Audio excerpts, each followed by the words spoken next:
It's 11 p.m. on a Tuesday. Daniel is sitting at his desk and he just realized something uncomfortable. He's been busy since 7 a.m. Meetings, emails, scrolling, a gym session, dinner, more scrolling. He did things all day, and yet he's sitting here with this hollow feeling that he can't quite name, like he moved a lot but didn't actually go anywhere. He picks up his phone, opens Instagram, puts it down, opens it again. He knows, somewhere underneath all the noise of the day, that something needs to change. Not in a vague, abstract way, in a specific, immediate, this can't keep going like this way. But here's the thing about Daniel. He's known that for about 3 years. He knows where he lacks discipline. He knows where he avoids the hard thing. He knows what he should be doing differently. The knowledge has been there for a long time. What hasn't been there is the execution. Sound familiar? That gap between knowing and doing, between understanding and actually living it, is where most people spend their entire lives. Not ignorant, not uninformed, just unable to close the distance between the person they understand themselves to be and the person their daily habits are building. The Stoics weren't interested in inspiration. They were interested in practice, daily practice. The kind that doesn't depend on how you feel that morning. The kind that shows up even when you don't want it to. The kind that builds something real over time.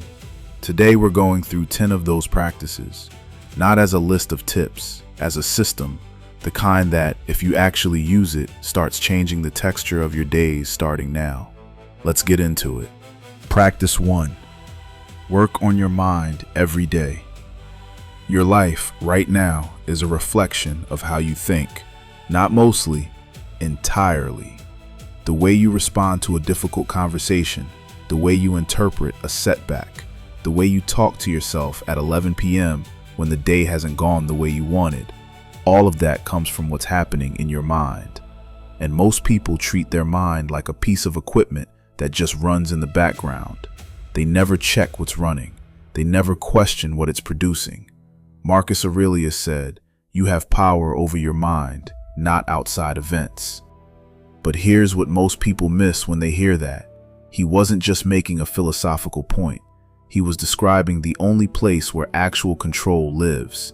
Think about what you put into your mind on an average day, the news you absorb in the first 10 minutes after waking up, the conversations you have with people who are stressed, reactive, and negative, the things you read and watch and scroll through for hours without consciously choosing them. All of that is shaping your thinking, and your thinking is shaping your life. Working on your mind every day isn't complicated, but it requires something most people aren't willing to do. Be intentional about what gets in. It means creating space in your day where there's no input, just your thoughts, a few minutes of writing, a walk without music, time to actually process what you've been experiencing instead of constantly adding more on top of it. It also means changing one question. Instead of, "Why is this happening to me?"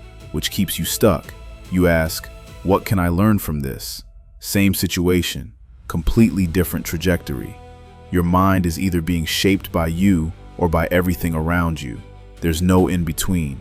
Every day, decide which one it is. Practice 2.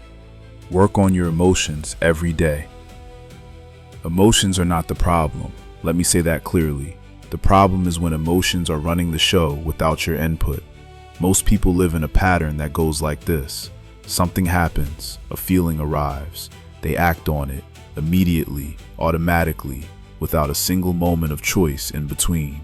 Someone says something dismissive in a meeting. Anger arrives. They snap back. Later they regret it, but the damage is already done.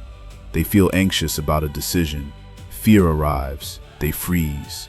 The window closes while they're still waiting to feel ready. Seneca said, "We suffer more in imagination than in reality." What he was pointing at is that most of the emotional weight we carry isn't from what actually happened. It's from the story we built around it, the meaning we assigned, the interpretation we let run unchecked. And here's the thing about that. You can't stop emotions from arriving. You can't choose not to feel angry or afraid or hurt. But there is a moment, a small, quiet, real moment between the feeling and your response. And that moment is where you actually exist as a person making choices rather than a reaction machine. The practice is simply this: when a feeling arrives, you don't have to follow it immediately. You can notice it, you can name it, you can ask whether it deserves authority over what you do next. That pause is small at first, a breath, maybe two, but practice daily, it grows. And over time, you become someone whose emotions inform their decisions without controlling them. That's not coldness. That's the difference between being driven and driving. Practice 3. Work on your discipline every day. Here's the truth about motivation that most people learn too late. It runs out. Not sometimes, every time. Eventually, the excitement fades, the novelty wears off, and you're left with the plain, unglamorous reality of doing the thing you said you'd do when you no longer feel like doing it. The people who actually build something in their health, their work, their character are not the people who stay motivated. They're the people who figured out what to do when motivation disappears. And the answer is always the same: discipline. Marcus Aurelius wrote about dragging himself out of bed in the morning, the most powerful man in the world, lying there in the dark, not wanting to get up. And he'd remind himself of something simple: you have a responsibility. Get up and do your work. Not inspiring, just real. And that's exactly what makes it powerful. Discipline is not about feeling good about what you're doing. It's about removing the feeling from the equation entirely. You said you'd do it, so you do it, not because you feel like it, because you said you would. There's a specific voice that stands between you and the disciplined version of yourself. You know it well. It's the voice that says, just 5 more minutes, just this once. You've had a long day, you deserve a break. That voice sounds reasonable. It's been talking you out of things for years. You don't argue with it. You don't try to outlogic it. You act despite it. Because the only thing that quiets that voice over time is not winning the argument. It's proving, through repeated action, that it doesn't get to decide. Every small promise you keep to yourself builds something, not the task itself, trust. Your own mind starts believing you actually do what you say. And once that trust is built, execution gets dramatically easier. Not because the work got lighter, but because the internal resistance got smaller. Practice 4. Work on your purpose every day. You can be incredibly busy and going absolutely nowhere. Most people are. They're filling time, responding to demands, checking things off lists. And at the end of the day, they have that same hollow feeling Daniel had. Not because they didn't work hard, because the work didn't mean anything. Purpose is what connects what you do today to who you're becoming long term. Without it, effort feels like spinning wheels. You generate a lot of friction and don't move much. Marcus Aurelius said a person's worth is measured by what they aim for, not in terms of external success, but intention. What are you building? What do you actually care about beyond what's immediately comfortable? Here's what most people do when they feel lost on purpose. They think about it. They journal about it. They take assessments and watch videos and read books about finding their calling. And none of it moves them because purpose doesn't come from thinking. It comes from doing, then learning, then adjusting. You find out what matters to you by actually engaging with things, by trying something and noticing whether it produces energy or drains it, by following a thread of genuine interest and seeing where it leads. Working on your purpose every day doesn't mean having everything figured out. It means staying connected to direction. Each morning, one question: what's one thing I can do today that actually moves me forward? Then doing it, even if it's small, because purpose isn't found, it's developed through the accumulation of intentional action. Practice 5. Work on your self-control every day. Epictetus said something that cuts to the center of every struggle people have with their own lives. No one is truly free unless they have control over themselves. Not their bank account, not their circumstances, themselves.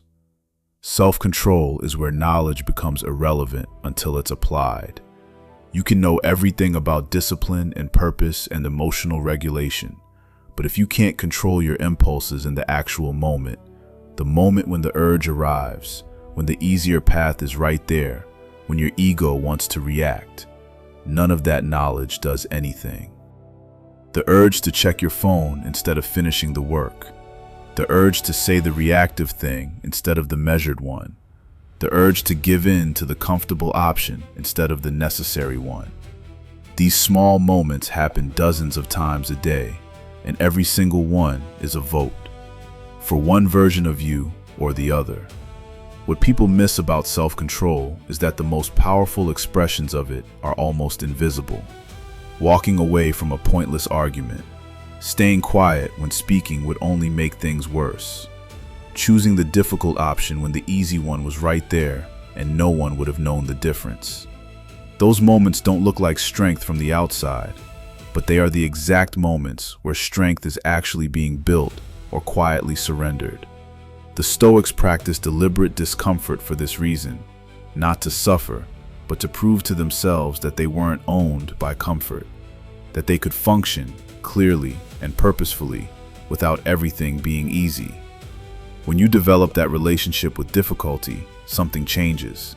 You stop needing conditions to be perfect before you act. You act because it matters. That's what makes progress reliable. Practice 6. Work on your patience every day. Here's the math that most people refuse to do honestly. Real results take longer than you expect. Not a little longer, usually significantly longer. The person who started exercising 6 months before you is in better shape. Not because they're more talented, because they're further along a timeline you haven't started yet. The career that looks like an overnight success has been quietly building for 7 years behind the scenes you never saw. We know this intellectually, and yet when our own progress feels slower than expected, we interpret it as evidence that something is wrong, that we're doing it incorrectly, that maybe this isn't for us. What's actually happening is that we're at day 30 of something that requires day 300, and we're quitting. Seneca said, "Time resolves what logic cannot." Some things cannot be rushed. They require repetition, adjustment, and time to develop. Patience isn't waiting passively. It's continuing to act consistently while allowing results to unfold on their own timeline. The practical version of this is straightforward. When progress feels invisible, you keep showing up anyway. Not because you're sure it's working, because consistent effort over time almost always produces something, and inconsistent effort almost never does. Stop measuring your day 30 against someone else's day 300. Focus on the gap between where you were last month and where you are now. That's the only comparison that gives you accurate information. Practice 7. Work on your silence every day. Every time you react immediately to a comment, to a situation, to something someone did or didn't do, you give away a little bit of power. Not dramatically, quietly, but it adds up. Most people speak too quickly. They respond before they've actually processed what happened. They defend themselves to people who aren't listening. They explain themselves to people who've already decided. They get pulled into arguments that never needed their energy in the first place. And in all of that, they leak energy constantly. They stay in situations longer than the situations deserve. They make themselves smaller by constantly trying to manage how they're perceived. Marcus Aurelius said the best response is often not to become like what you're reacting to, and silence is the tool that makes that possible. It creates distance between the impulse and the action, between the emotion and the speech, between the chaos outside and your stability inside. Here's what silence actually does. It sharpens your thinking. When you're not constantly talking, you start hearing more. Your own thoughts become clearer. You understand situations better before you respond to them.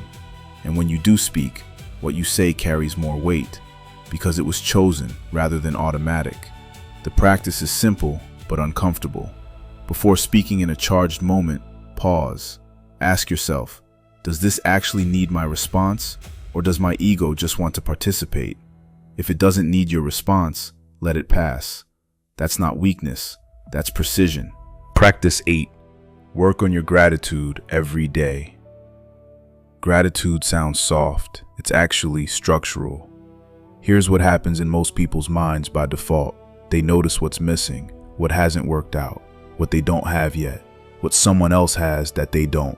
This isn't a character flaw, it's a brain default. The mind is wired to scan for gaps and problems because historically, that's what kept people alive.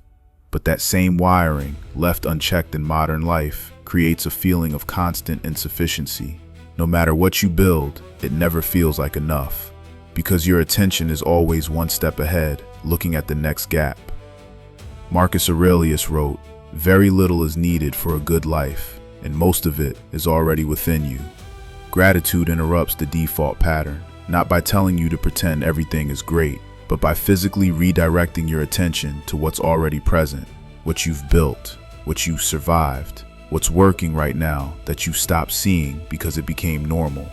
This is not about eliminating ambition. You can still want more, work toward more, aim higher.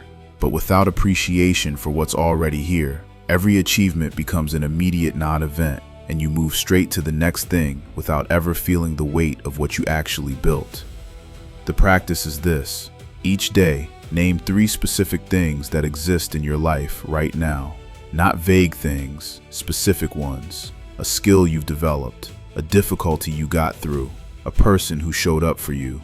The more specific, the more it lands. Over time, this shifts your baseline, not to complacency, to stability. And stability is the platform that everything else gets built on. Practice 9. Work on your character every day. Here's the only real test of character that matters. Who you are when there's no one watching and nothing to gain. Not in the big visible moments, in the small, quiet, unremarkable ones. The promise you kept when breaking it would have cost you nothing socially. The truth you told when the comfortable version would have served you better. The difficult thing you did simply because it was the right thing, with no reward attached. Those moments are where character is actually built, and most people never look at them directly because they don't seem important. Epictetus said it clearly, decide first who you want to be, then act accordingly. Not when it's convenient, not when someone's watching, every day, in the decisions nobody else sees. Here's why this matters practically. When your actions align with your values, when what you do and who you claim to be are the same thing, you stop having to manage an image. You stop spending energy maintaining a version of yourself for different audiences. You become consistent, and that consistency produces something that no external achievement can replicate. You trust yourself. That trust changes how you move through decisions, how you handle pressure, how you show up for people. External things can be taken, your job, your reputation, your circumstances. Character cannot. Once built, it travels with you everywhere. Every day, one question. Did I act like the person I'm trying to become? If yes, repeat it. If no, learn from it and go again. Practice 10. Work on your inner peace every day. This is the final layer, and it's also the one that holds everything else together. You can build discipline, develop self-control, sharpen your mind, build strong character, and still feel like something is off. Still feel like you're constantly chasing the next thing, constantly trying to fix what's outside you, constantly aware of a low-level restlessness that nothing quite resolves. That restlessness is not a discipline problem. It's not a motivation problem. It's the absence of inner peace. Marcus Aurelius wrote, "There is no place more peaceful than your own mind, if you know how to access it." The crucial word there is access, because inner peace isn't a personality trait some people have and others don't.